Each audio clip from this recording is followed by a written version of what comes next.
KNON 89.3 FM in Dallas and Fort Worth, the voice of the people. Business owners, tell KNON's listeners about your business. You can put your business or event on KNON. KNON currently has space available to run announcements for you. Tell KNON's listeners about your goods, services, nightclub, concert, or event. Help keep the voice of the people on the air while putting your information on the air. KNON's been named the #1 radio station in Dallas by both the Dallas Observer and D Magazine. Put your business with Dallas's #1 station. Call now for more information at 214-828-9500, extension 227, or extension 233. For more information, go to KNON.org and click on the Run Spots on KNON page. It's a great way for your business to support community radio while letting more people know about you.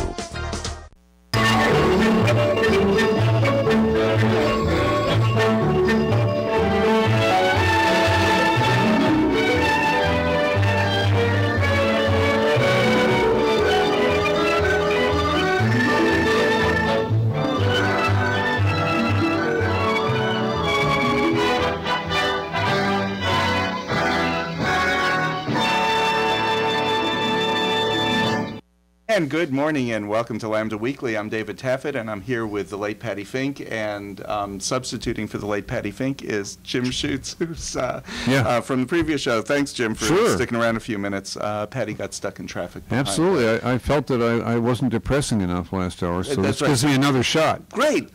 So you've come to really bring down our show. Thank you. Sure, no problem. This week is the inauguration. Right. And so Patti and I thought we would just talk inauguration. She's real excited about it, and she will do that when she gets here. But she was stuck behind a stuck 18-wheeler. Right. I've been writing about the inauguration this week, and what I was writing about in particular were all of the gay connections to the inauguration. The Lesbian Gay Band Association is performing, and the inaugural poet is gay. Right.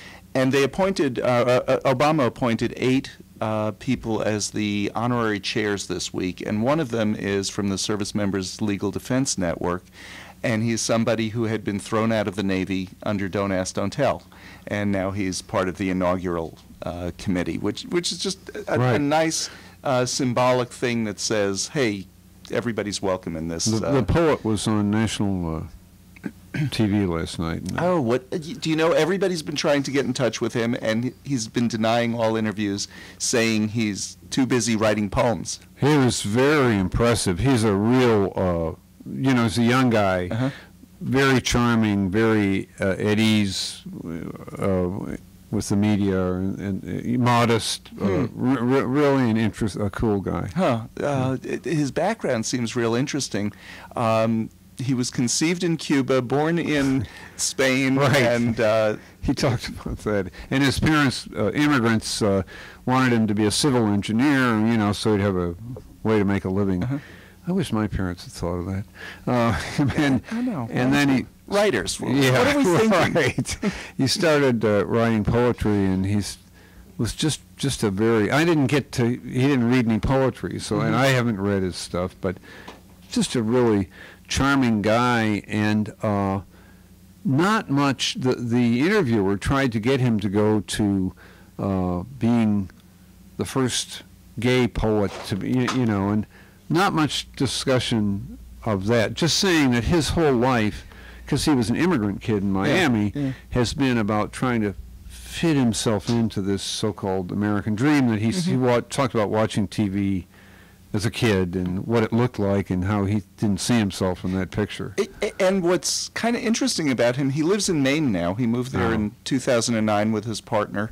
I think it's because he got a civil engineering job up there. Oh, good. But he just published another book of poetry within the last year, and one of his themes that he does write about is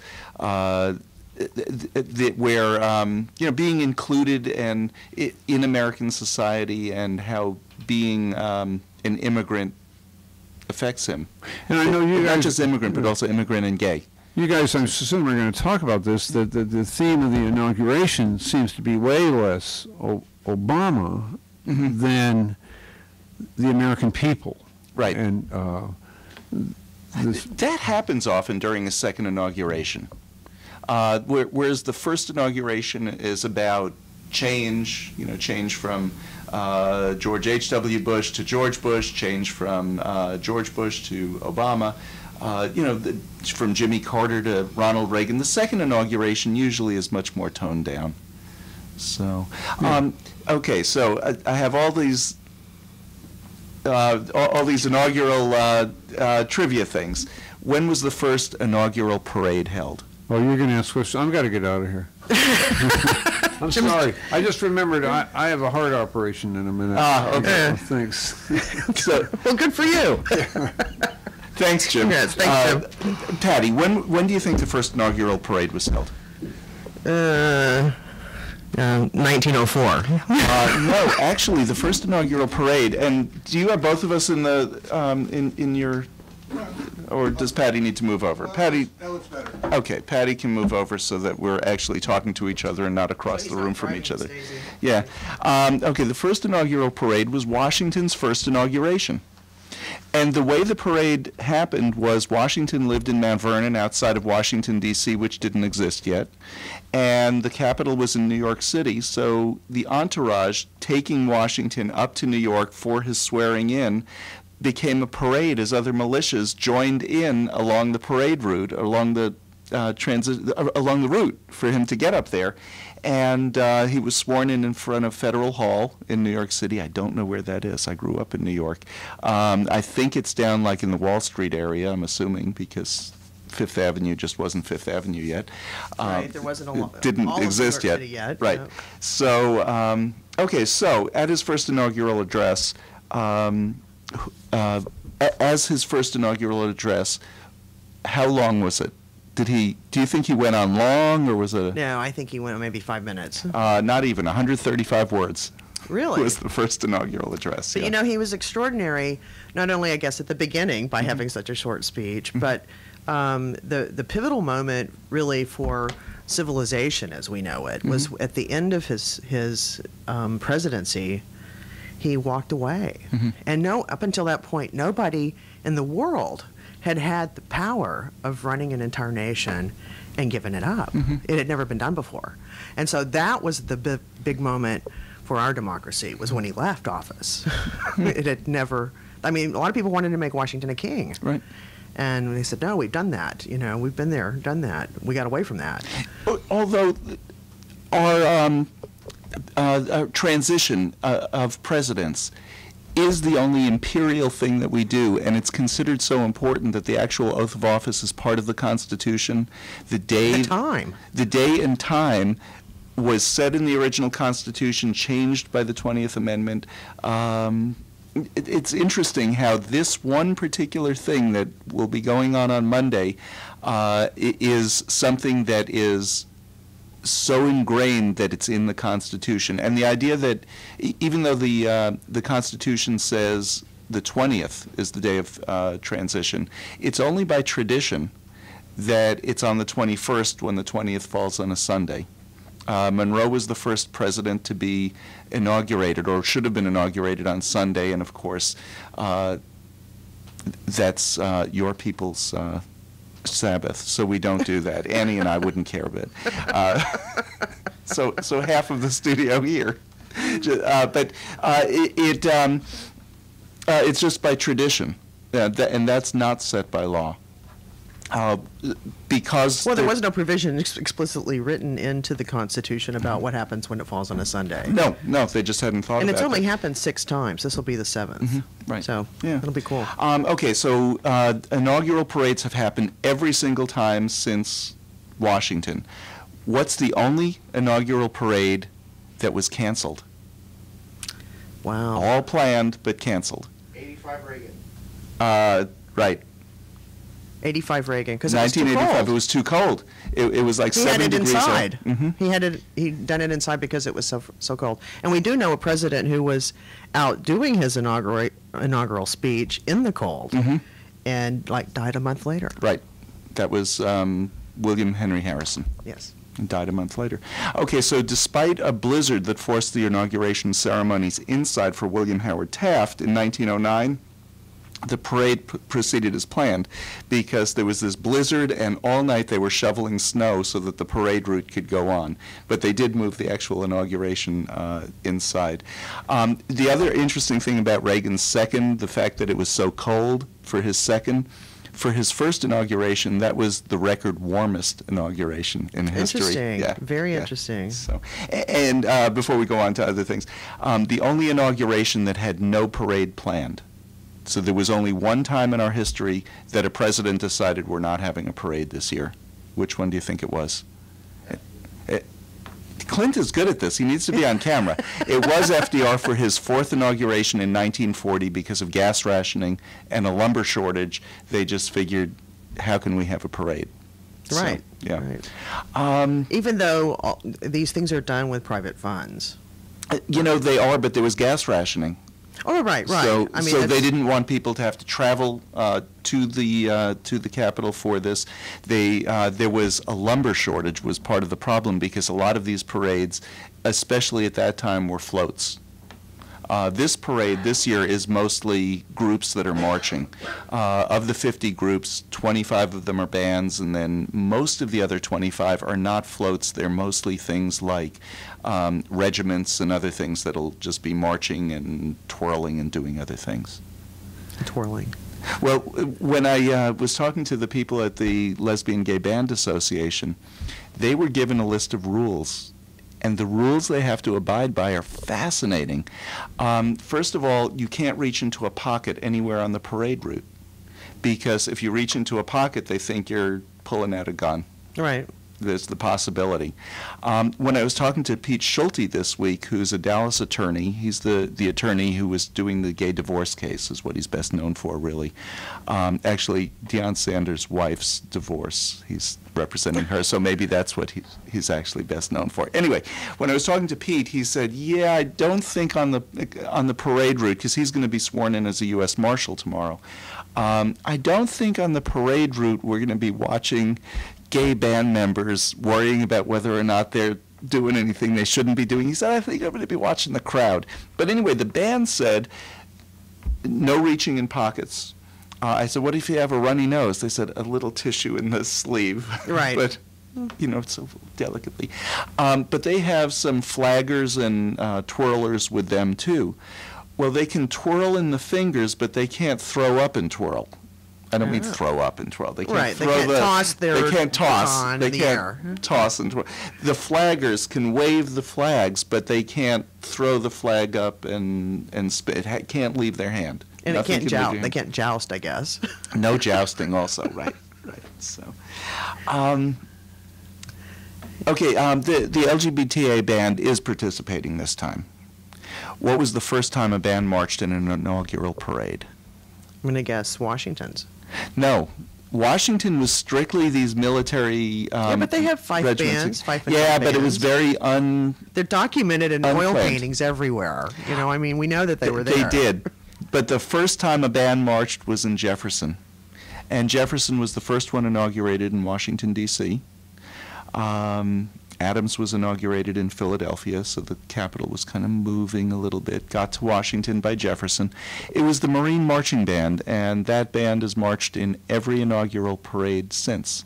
Interesting. Yeah, which is, I think that It's a is great interesting. tradition. It is a great tradition. And that's what I think I love about the inaugurations, and it has nothing to do with whether or not I like the president. It is a great tradition. It's enshrined in our Constitution. It's the one time that In fairly great detail. in a lot of detail, whereas a lot of other things, you can have guns. That's the whole Second Amendment. But this has specific wording that the president will say. It has the time. It has, it really is the thing that I think the founders saw as the cornerstone of our democracy, because like you said, with Washington going out of office, that had never happened before. The transition of office was something that was so important that they really enshrined it and put all of these. Well, the founders even yeah. did something so interesting, I think, with the United States Senate. They established 3 classes, and excuse me, all senators know which class they're in. And it's class 1, 2, and 3, and they're staggered. And if you have 2 senators in each of 50 states, so we have 100. Every 6 years, somebody's up. A third of them are up for re-election, and then 2 years later, another third are up, and so they're all staggered, and that was expressly written into the Constitution. And so every state has 2 elections where one of the or the other of their senators is up, and then they kind of fallow for an election. And so it's done very purposely and very structured, so that that it wouldn't be happening all over the country, and we could have some stability, and there would be people that would continue to be senators who were not involved in that, so that everything wouldn't stop and start all over again. So it was very brilliant. It was really, really quite planned. Okay, I want to go back to one more gay trivia thing. Okay. Okay, the first openly gay people to participate in an inaugural parade. First time. 93 with Clinton. That's right. That's right. And you know who they were. They've been on our show. Louise Young and Vivian Armstrong. Yes, they were in his inaugural parade with other families, American families. Yeah, there was a float in that parade, and it was called the American Families Float. And there was supposed to be a gay male couple in that, too, and for whatever reason, they weren't able to get there. And Viv and Louise had been very active in the Clinton campaign, and so Clinton called them and asked them to participate on the American Families Float. I thought that was just wonderful. And what a great couple to represent us. Oh, yeah. Just tremendous. We need to get Louise and Viv on again. We do, and they would have been perfect guests today. Yes. We were knocking our brains out trying to find who's going to be in town that can talk about the inauguration. Everybody that we contacted, I'd love to do that, but I'm going to be up in Washington. They're going nice. to the inauguration, Right. so. Yeah, I talked to several people this week. One, he was being very modest about it. I said, what was your participation in the election? He said, well, I was called and asked to start doing a little bit of fundraising. I said, okay, so you got an invitation to come up to the inauguration. Do you know where you'll be seated? He said, yeah, we'll be on the platform. It's like, okay, so he didn't do a little bit of fundraising. He did a lot of bit of fundraising. He bundled, I don't know how many million in this billion-dollar election. But he said, after Obama came out, he started last February, after Obama came out and supported same-sex marriage, he said, it just became more important to me to help his reelection. And so I started asking friends to donate. I said, so you bundled, and I didn't ask him how much he had actually bundled, but it had to have been a bunch. Right. But he'll be up there on the anyways, and you asked several people also not going to be in town right, for this. Not going to be here because they're going, and they're already gone, actually. Yeah. They, a lot of them already left. Yeah. So that's it. I think it's so exciting to be able to go. And we got actually, Aaron and I both got invitations to attend. But, of course, no tickets. No tickets, and you weren't going to be up on the platform. Oh, no. You're listening to Lambda Weekly on 89.3 KNON FM. I'm Dave Taffet here in the studio with the late Patti Fink, and I want to say thank you again to Jim, who yes, thank you very much. Stayed a few minutes because Patti was stuck in traffic. And we'll be back with more Lambda Weekly right after this. Hey, baby!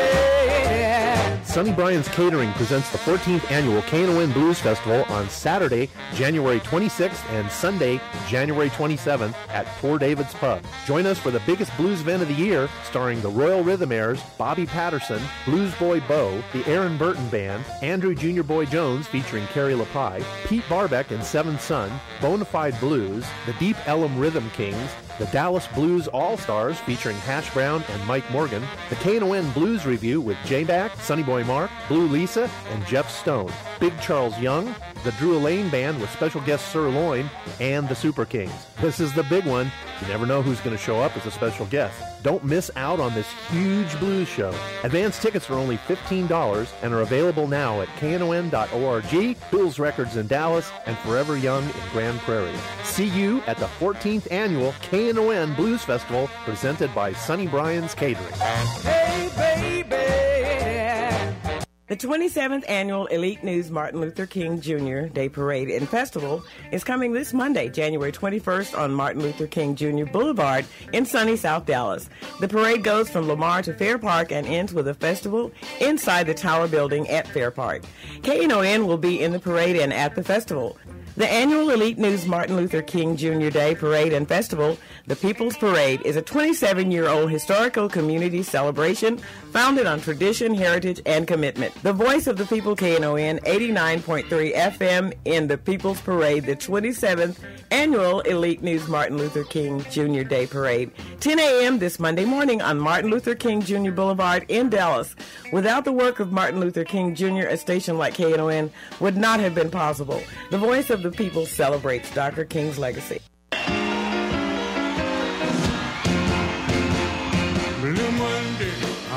Howdy, y'all. This is Johnny Baker Jr. from Oak Cliff, Texas. The only type of Blue Monday I can stand is if Fats Domino is playing the piano. To fix this, start your week right. Listen to the Magic Time Warp Show with Ranger Rita, Action Annie, and Rockin' Robin. Soothe your Monday morning groove from 7 to 9 a.m. right here on KNON 89.3. We are the voice of the people. Conspiracy is a hard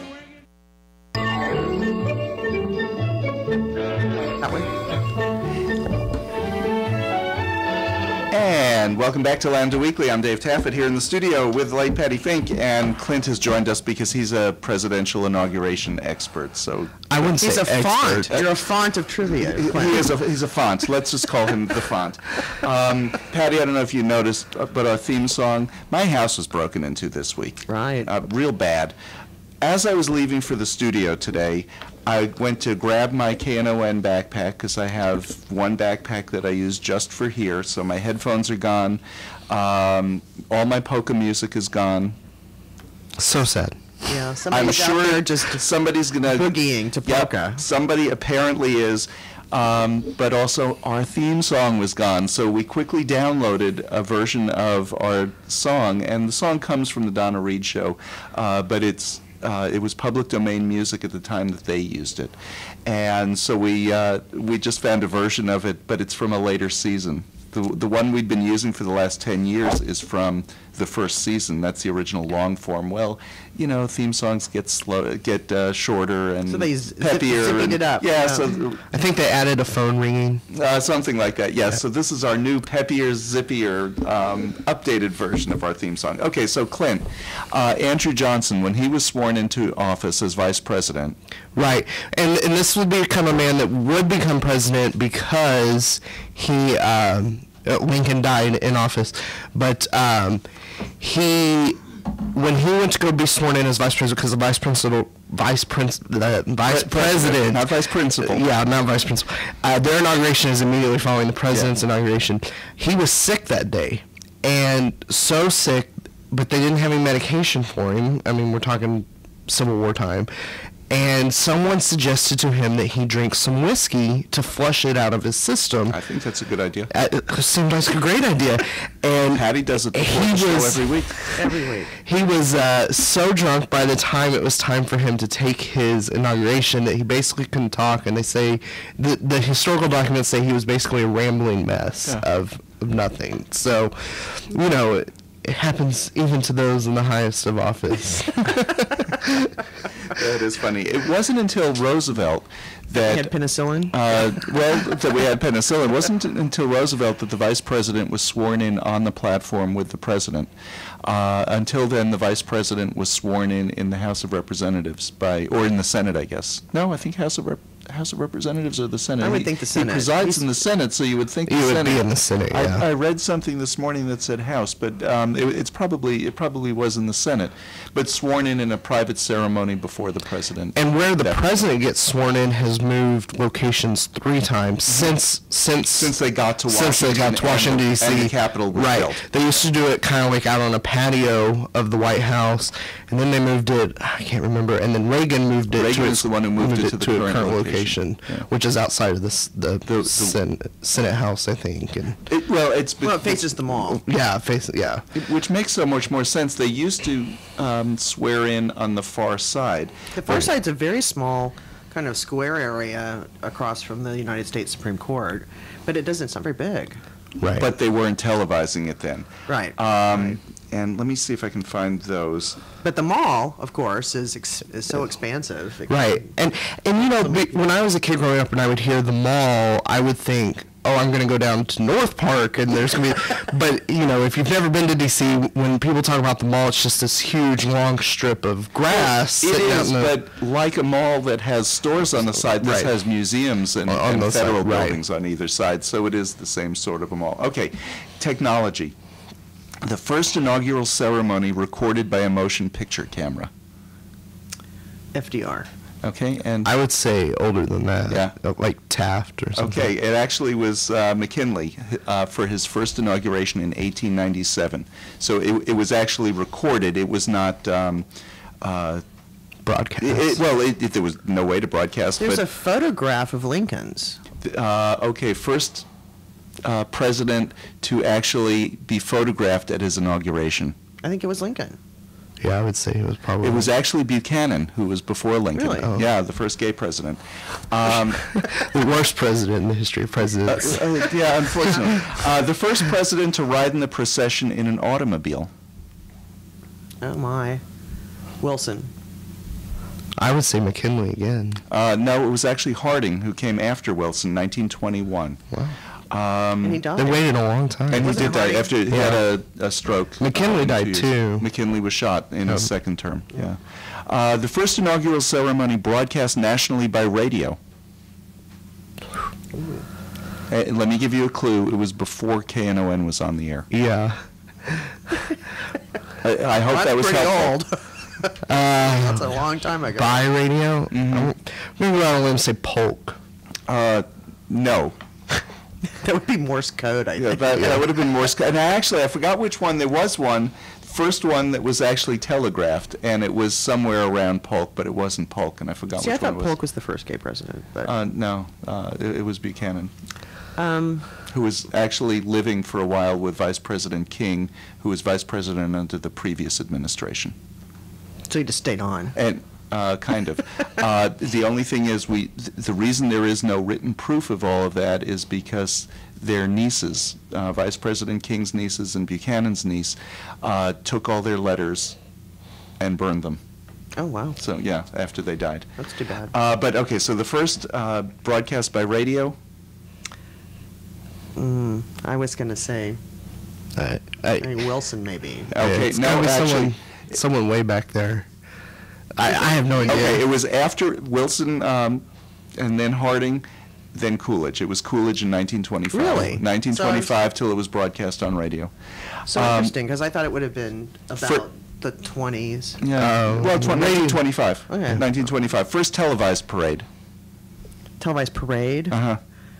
An inauguration, really, I guess it was. Eisenhower. Truman. I would say they would wait all the way till Nixon. No, actually it was Truman, 1949 was the first time it was televised. The first inaugural ceremony broadcast live on the internet. Oh, gosh. Clinton. Oh, not Clinton. No way. Second Bush. No, it was actually Clinton in No 1993. way. It was broadcast on in the 93? internet. In 93. I thought maybe for his first one. You would think for 97. Yeah, 97. No, it was 93. It was broadcast. Now, what was the quality of it? It had to have been slow. It had to have been slow, jerky. You had nothing but dial-up. Yeah, it was all on dial-up. So, but it was broadcast. Probably people had to download it, buffer it, and nothing like now where it just streams without any problems whatsoever.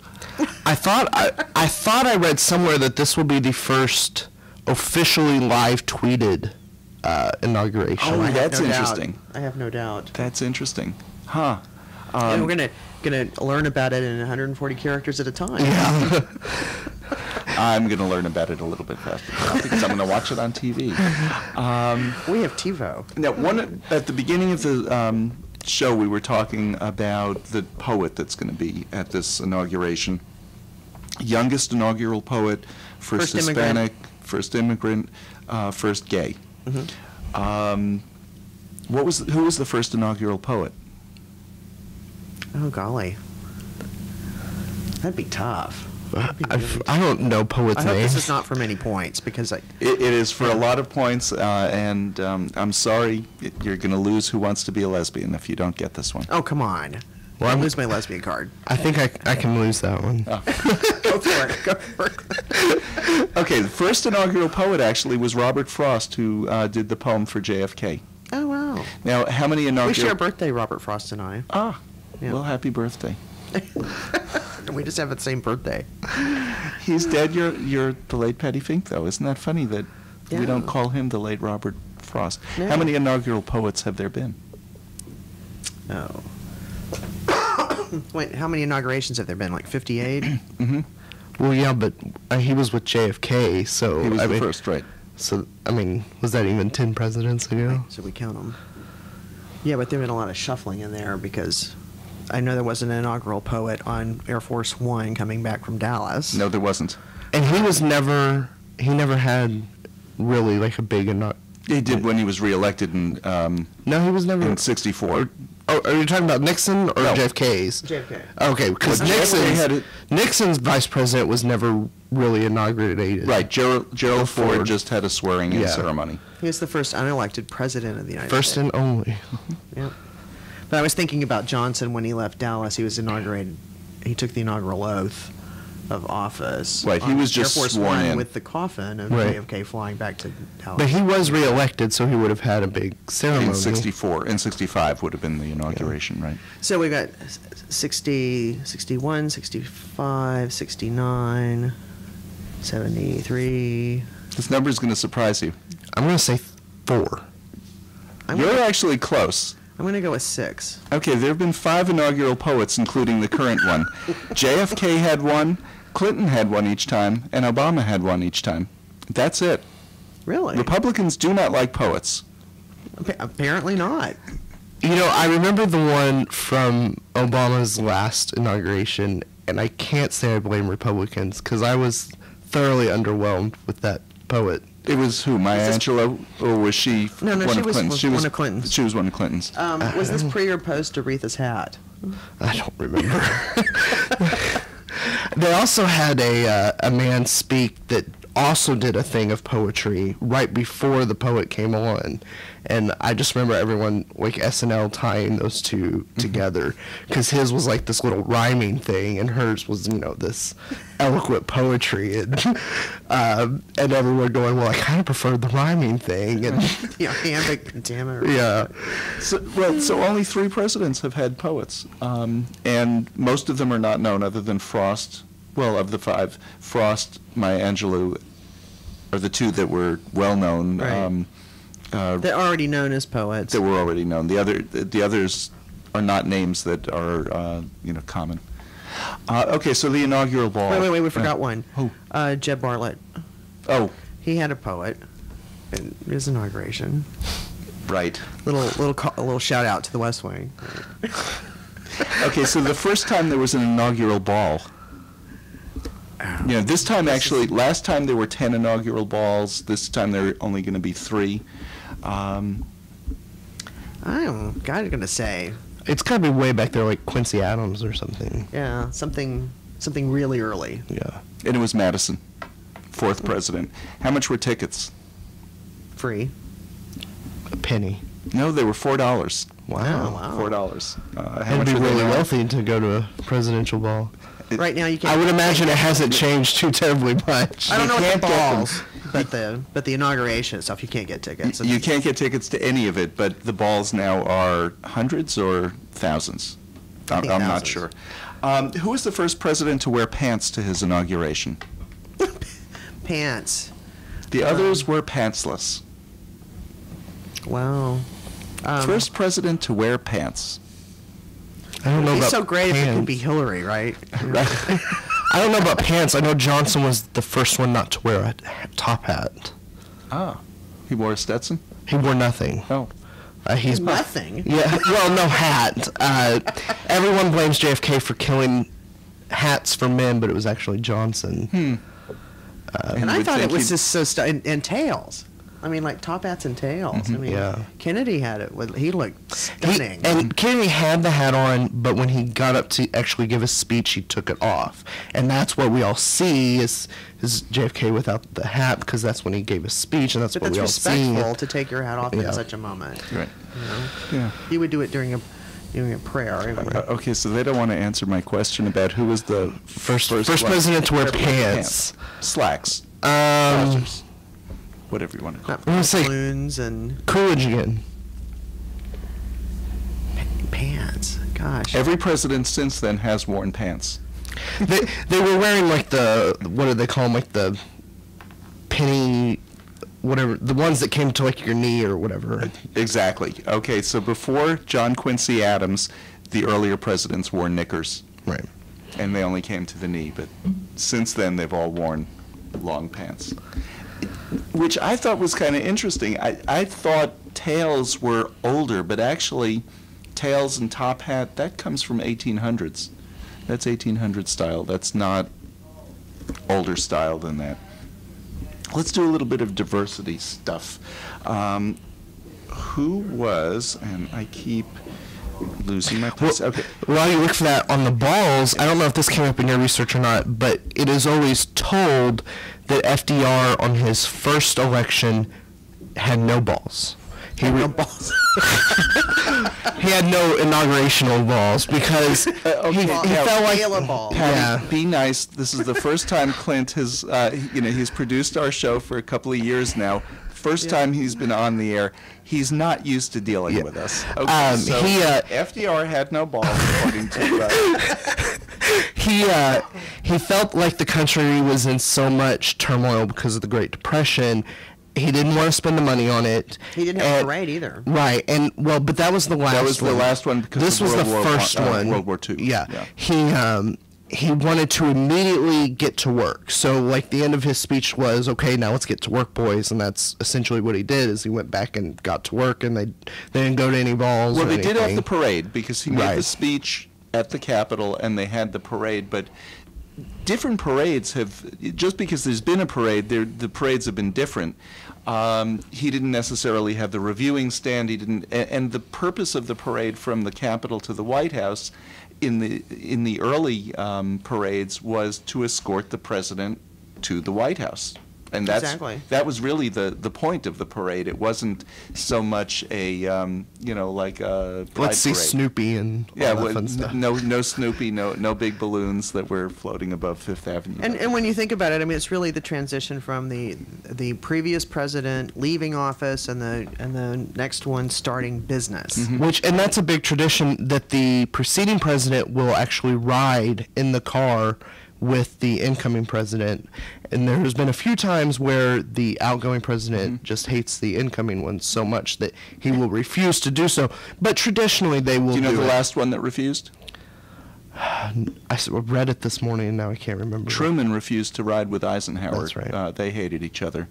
My mother couldn't stand Eisenhower either. She worked at Columbia University. He was the president of the school, and her football tickets were right behind him, and she said, "What a dope."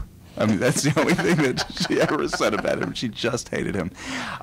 We need to take a break. You're listening to Lambda Weekly on 89.3 KNON FM. I'm Dave Taffet. I'm here in the studio with the late Patti Fink, and our walk-in guest is Klint Atchley. He is also our producer, and he is a font of inaugural trivia. He is a font of inaugural trivia. We'll be back with more Lambda Weekly right after this. This is Sonny Boy Mark, and I'd like to take a minute here to tell you about over 60 minutes of great blues listening available now on KNON's Texas Blues Radio Volume 5 Blues CD. This is some great stuff, folks. 15 tracks from the Two Tones, Blues Boy Bo, Buddy Whittington, Andrea Dawson, Kirkland James, Sonny Colley, Johnny Red and the Roosters, the Chris Watson Band, the Rough Cut Blues Band, Jeff Stone with Charlie Love, David Millsap, Sir Loin and the Ass Kicking Machine, CD, Michael J. and the Paul Bird Band, and JJ and the Detonators. The 1,000 copies we made are selling fast, and we won't reissue it. Get yours now at Forever Young Records in Grand Prairie, Record Town in Fort Worth, and in Dallas at Bill's Records and Rewind Music. The CD is available as a download at cdbaby.com. All proceeds benefit KNON, sponsored by Forever Young Records. Vinyl copies available at Forever Young Records only. For more info on Texas Blues Radio Volume 5, visit knon.org. Your ears been bending for some blues? Well, feed them the real thing with Texas Blues Radio Volume 5.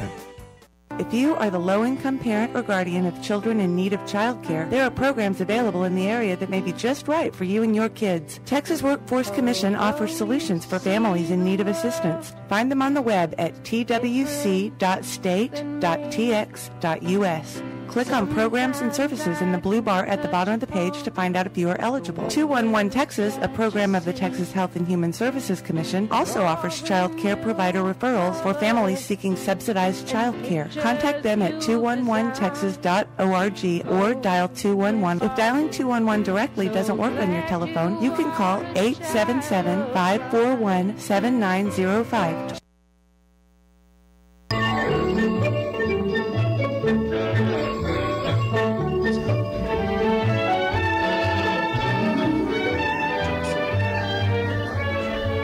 And you're listening to Lambda Weekly. I'm Dave Taffet. I'm here with the late Patti Fink, and Klint is joining us today. We're talking about the inauguration and inauguration trivia. Before we get to that, KNON will be in the Martin Luther King Day Parade this Monday, starting 10 a.m. on MLK Jr. Boulevard in Dallas.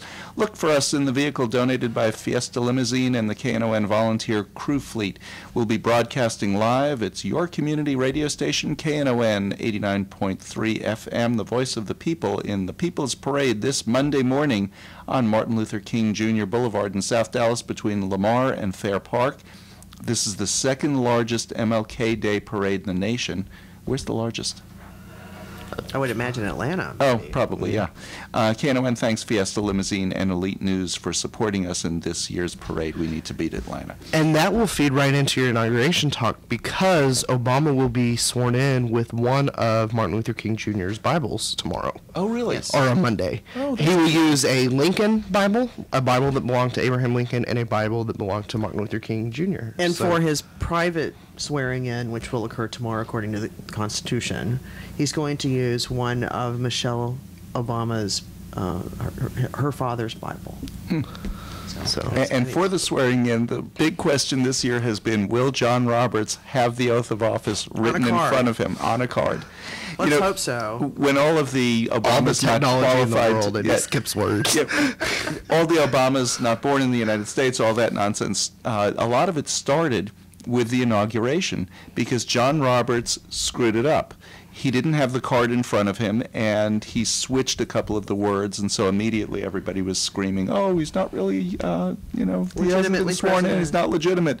So the next day, John Roberts, on his way home from work, stopped by the White House and actually administered another oath of office because they wanted to make sure. Feel better. It made everybody feel better. He did the oath of office correctly. It was funny listening to it again because I heard it yesterday.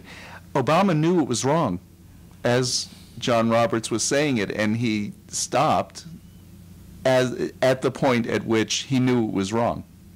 But he did repeat what Roberts had said. So. Well, actually, all the other birther stuff that pre-existed the inauguration. Well, some of that, but the first time they were really calling for him, he's never been properly sworn in. Therefore, he's right. Therefore, he's not. And the one point when they were saying that Obama really wasn't born in the United States, his opponent was John McCain, of course, who wasn't born in the United States. Now. The problem, in Panama. Well, the problem with that, and he was born in the Canal Zone, which was an American territory. I had hoped that would go to the Supreme Court at the time, and it would have been good for Obama also had it gone to the Supreme Court.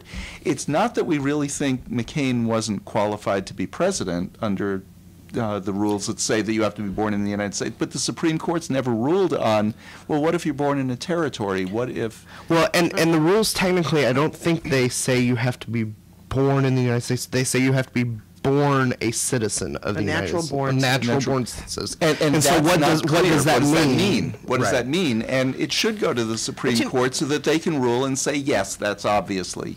But what's so ironic to me is that leading up to that election year in 2000, the actual campaigning of it in 2007, the United States Senate passed a resolution with Obama's urgencies and support to basically declare that John McCain was a natural-born United States citizen, so that wouldn't be an issue because they knew he was going to run, and Obama supported that. And I think it just drips with irony because it wasn't McCain who got the guff for it. It was, and yet he participated in a resolution to say, let's not even let that be an issue. Okay, so this is the second time an African-American man is being sworn in as president. What was the first time any African-Americans participated in an inaugural parade? Lincoln. I would say much later. Frederick Douglass, I think, was probably present somewhere. I would find that tough to believe. I would say much, much later. Maybe Martin Luther King was one of the first to participate. Actually, Lincoln is right. 4 companies of African-American troops from the Civil War participated in the second swearing-in. A lodge of African-American Oddfellows and African-American Masons joined the parade. Well, he debated Douglass repeatedly. Right. I mean, and so, he was a very well-respected politician at the time. And I mean, there's the mindset of the kind of racial prejudice that we even see today and still persists today was not the same sort of thing in the North at the time. Okay, what was the first time that a woman participated in an inaugural parade? It was going to be after anyone of color. I would say FDR's. What do you say? I want to go with FDR as well. No, actually, it was Wilson's second swearing-in 1917, and it was 2 years before women got the right to vote in 1919. I couldn't find anything on the history of that, but I'm assuming it had to do something with trying to get that amendment through the states. You would think that maybe if what he did was maybe get like a Army Nurses Battalion to march in the parade or something. Maybe like that. Maybe it was something like that, because that well, it was certainly Wilson who, was in office as the suffrage movement was really kicking in. So that just, I guess that's not surprising. Okay, who was the first woman to MC the inaugural ceremony? Ooh, interesting. I have no idea. First woman to actually MC. Now, we remember, like, Washington's MC was Jerry Seinfeld, and, but when they got a serious MC, Dianne Feinstein, 2008, Obama's first time a woman MC'd. What I couldn't find here was how long have they had MCs. Right. But actually, from the time they made speeches, I would think the whole 20th century, somebody got up and said, and now the President of the United States, that kind of MCing. It's usually some deep, low voice from a distant, unseen place from behind the curtain. Right. Like the Oscar MC or something. Right. Who was the first president sworn in by a woman? Reagan. Nixon. Johnson. Sarah Hughes, here in Dallas, on Love Field, in the plane. Yeah. I was sure you were going to get that. No, I didn't. The inaugural parade today, it's limited to 15,000 participants. Who had the largest inaugural parade? You mean 15,000? No. Today it's limited to 15,000, and it's been limited for, maybe 20 years or so. But the inaugural committee has limited the parade. Who had the longest inaugural parade? Actual parade, not the farthest. That would be Washington, going hundreds of miles. But the longest parade. You mean where they just kept coming and coming and coming, and they felt like they were watching the Allen Ross Texas Freedom Parade on Cedar Springs because it just kept going on and on. Nixon, I'm going to say. I'm going to say JFK. It was actually Eisenhower. He had 73 bands, 59 floats. He had horses, elephants, civilian and military vehicles. It lasted 4.5 hours, and that was at his 1953 inauguration. It doesn't surprise me, having learned about Eisenhower. But you know something? He had so many military troops participate in his and that's why it got so long. So it was sometime after his that they I would have said, nixed wait a the minute. elephants, but that's just me. Well, I think, and I don't think they were meant as Republican elephants. I think it was meant to be triumphal and. Oh, I'm sure it was, but it's still. Because 1953 was really the end of Reconstruction after World War II and rebuilding the economy. The economy was getting going again then. Swinging 50s. Yeah. Do you know? The idyllic years. Yeah, it was. I think that's all The Donna Reed years. It was. Well, no, actually, Donna Reed was late 50s, early 60s, because I remember watching that on TV. I won't say anything. No, you won't. I'm having an argument with my graduating class. Most people in my graduating class are turning 60 this year, and I'm turning 37. late 39. Yeah. And I don't care. Other people change their age. I change my birth year. You have to change some number. It's kind of the I same prefer thing. to change that one. It is kind of the same thing. You just change something. You wrote an editorial this week, Patti, about Jodie Foster. Yeah, I did. And I have to say, I am still so gobsmacked by what has taken place since Sunday night in our community, in the LGBT community. Now, every time we brought this up, you've always said, but she did come out. She did come out in 2007. Right. Different people come out differently. She came out by thanking her partner, Sidney Bernard, who helped raise her kids. Yeah, I mean, Jodie Foster, bore her kids, bore their kids to get, that are now. And part of the argument, I think, was were journalists just lazy to find out who Sidney was, whether Sidney was a girl or a boy? Is that why people were mad? She's been out in Europe. She's been out in Japan. She's been out pretty much everywhere except the U.S. And I think this may come back to saying the words, which I don't think are necessary at all. Well, and I think, and the privacy part of this may be part of what she was saying, but, 20 years ago, there was pictures of her with young women having picnics in the park and stuff. And I wanted to ask you guys, as an outsider kind of looking in, do you feel like this is too little too late? Like Jodie Foster's career is pretty much over. If she had done this 15 years ago when she was a leading lady and doing all these things, and maybe could have really helped push the community forward and stuff like that. And that's my complaint. That's my complaint, is that people are not embracing her for having come out and said, this is a wonderful, wonderful, wonderful, positive thing. I used to think It Gets Bitter project, because that's what it looks like to me from the LGBT community, is that they're saying, it's too little, too late. She should have come out a long time ago. And never mind that she's given millions and millions of dollars to the Trevor Project, which is the place where the hotlines that kids call, or anybody calls when they're suicide hotlines, thinking about suicide. Yeah. And so, and she's been out. And she's been out. And what, did she really come out? Because it was like, I'm coming out, I'm not coming out, I'm coming out, I'm not coming out. No, thanks, Sid. I never thanked you when I got all these awards 15 years ago, but let me go ahead and thank you now. I just found, as an outsider, the speech very confusing. And you know what? It wasn't a great speech. And you know what that tells us? Actors who are used to reading other people's lines and acting aren't great speech givers. Well, I thought when you read the speech, it's amazingly coherent to me. And I thought it was when I heard it. But if somebody like I Klint think it's is really saying, brilliant when you read it. But she moved from topic to topic within about 5.5 minutes. From topic to topic to topic to topic, and boom. And so everybody's going, "What? She's all over the place."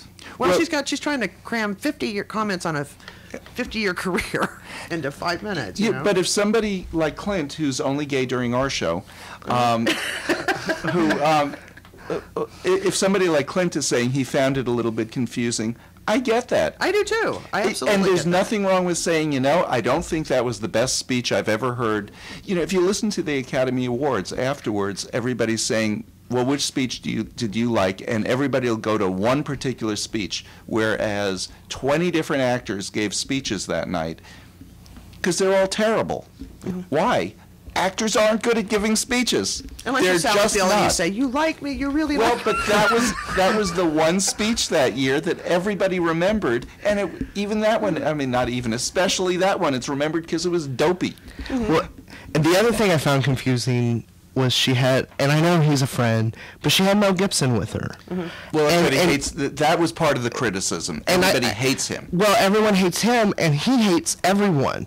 So for this to be her coming out speech and have this man sitting there with you that probably hates you for what you're coming out for, it just seemed... She would disagree with you.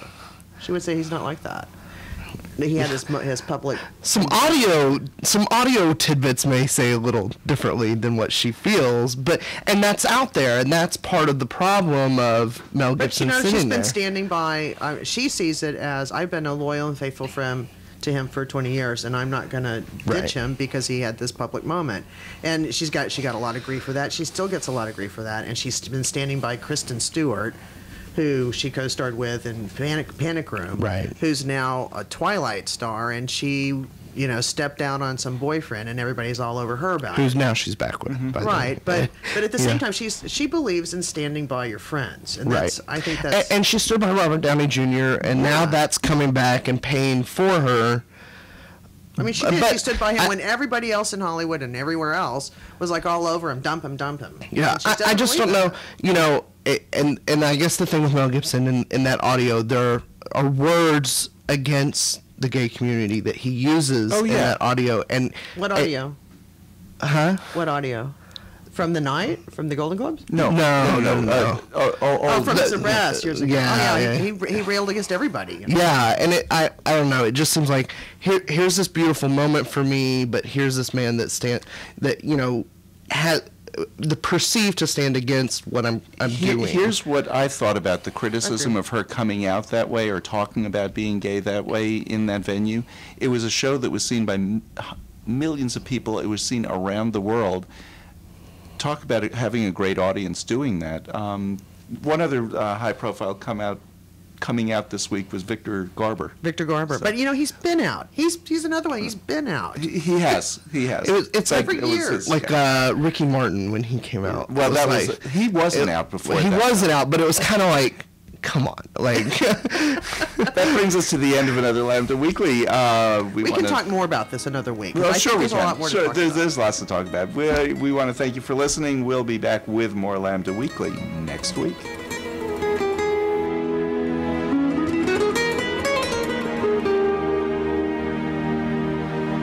KNON 89.3 FM in Dallas and Fort Worth, the voice of the people.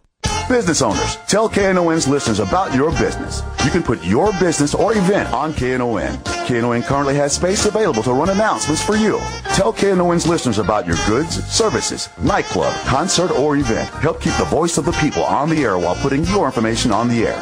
KNON's been named the #1 radio station in Dallas by both the Dallas Observer and D Magazine. Put your business with Dallas's #1 station. Call now for more information at 214-828-9500, extension 227, or extension 233. For more information, go to KNON.org and click on the Run Spots on KNON page. It's a great way for your business to support community radio while letting more people know about you.